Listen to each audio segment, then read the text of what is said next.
இப்ப எது கோயில் திறந்து நீங்க இது பண்றீங்க? மத்ததுக்கெல்லாம் பேசுறீங்கல்ல, அப்படியெல்லாம் கிடையாதுங்க. யார கேட்டு இப்ப உள்ளார விட்டீங்க?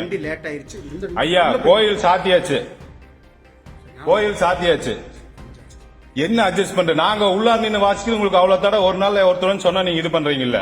நாங்க எவ்வளவு ஒண்ணா சகிச்சுட்டு இருக்கோம் உங்க கூட தெரியுமா? மொத்தத்துல உங்க ஸ்டாஃப்க்கு எல்லாம் சேர்ந்து தானே பண்றாங்க. அவர் வந்தவர் யார்? அவர் கூப்பிடுங்க. எந்த அதிகாரியா இருக்கு? சாமி கிட்ட என்னங்க அதிகாரி? இப்ப எதுக்கு நீங்க கூட்டிட்டு போய் உள்ளார தரிசனம் பண்றீங்க? கோயில் சாத்தினதுக்கு அப்புறம் திறந்து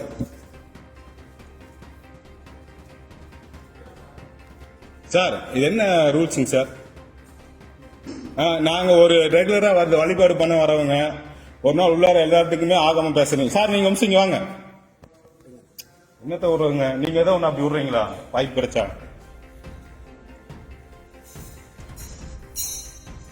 சார். நீங்க எந்த இங்க என்ன சார் வருங்க? சொல்லுங்க சார், சொல்லுங்க. கோயில் சாத்தியாச்சு, உங்களுக்கு யாரு பர்மிஷன் கொடுத்தீங்க? ஹலோ, சொல்லுங்க சார். அண்ணா நீங்க சொல்லுங்க. நாங்க நாளைக்கு லேட்டா வந்துட்டு உள்ளார போய் பார்க்கணும் விட்டுருவீங்க? டெய்லி வரவங்க ஒரு நாள் லேட் ஆயிடுச்சு நீங்க விட்டுருவீங்களா? அவரு ஐயா, அவர் சிஎம்மாவே இருக்கட்டும், கோயில் என்ன அவருக்கு என்ன அத்துமீறி வருது?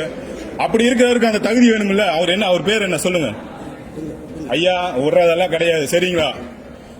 இப்ப யார கேட்டு நீங்க தரிசனம் பண்ணீங்க? இங்க இது என்ன ஒரு ரூல்ஸ்? இதான் ஆகாம உங்களுக்கு சொல்லி கொடுக்குறா? இதுக்கு தான் ஸ்டாஃப்ல வச்சிருக்காங்களா? உங்களுக்கு யாருங்க சார் உள்ளார போறதுக்கு பர்மிஷன் கொடுத்தாங்க? சொல்லுங்க சார். சார், நீங்க நினைக்கிற மாதிரி இல்ல, டெய்லி நாங்க வழிபாட்டுக்கு வந்துட்டு இருக்கோம்.